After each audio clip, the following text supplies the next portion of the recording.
Last வீடியோல break statement பார்த்திருந்தோம். இன்னைக்கு நெக்ஸ்ட் கண்டினியூ ஸ்டேட்மெண்ட். ஓகேவா?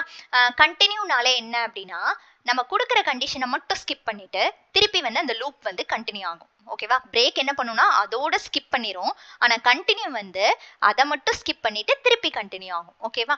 இப்ப இதேல நம்ம அதாவது பிரேக் ஸ்டேட்மெண்ட்ல போட்டதோடயே நான் வந்து கண்டினியூ போட்டிருக்கேன். ஓகேவா? இந்த எக்ஸாம்ல வந்து நம்ம ரன் பண்ணி பார்ப்போம்.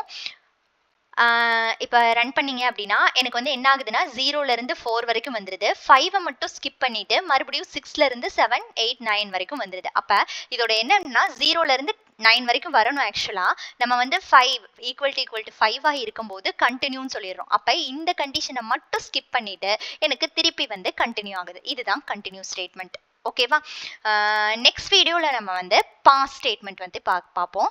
இந்த வீடியோ உங்களுக்கு யூஸ்ஃபுல்லாக இருந்துச்சுன்னா எல்லாருக்கும் ஷேர் பண்ணுங்கள், லைக் பண்ணுங்கள். தேங்க்யூ.